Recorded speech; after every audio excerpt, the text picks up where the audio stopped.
ঠাকুরগাঁওয়ে বিএনপির সম্মেলনে বিশৃঙ্খলা, মির্জা ফয়সাল আমিনের গাড়ি ভাঙচুর। ঠাকুরগাঁওয়ের বালিয়াডাঙ্গি উপজেলায় বিএনপির দ্বিবার্ষিক সম্মেলনের ফলাফল ঘিরে ঘটে বিশৃঙ্খলা।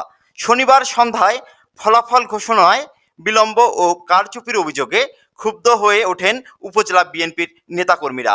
এ সময় জেলা বিএনপির সাধারণ সম্পাদক ও মির্জা ফখরুল ইসলাম আলমগীরের ছোট ভাই মির্জা ফয়সাল আমিনের গাড়ি বহরে হামলা চালিয়ে একটি প্রাইভেট কার ভাঙচুর করেন তারা।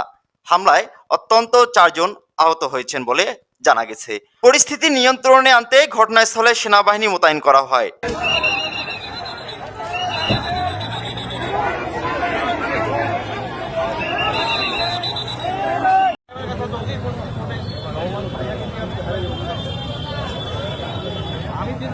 এই ঘটনায় এখনো কোনো মামলা হয়নি, তবে দলীয় কোন্দল ঘিরে উত্তেজনা ছড়িয়ে পড়েছে নেতাকর্মীদের মাঝে।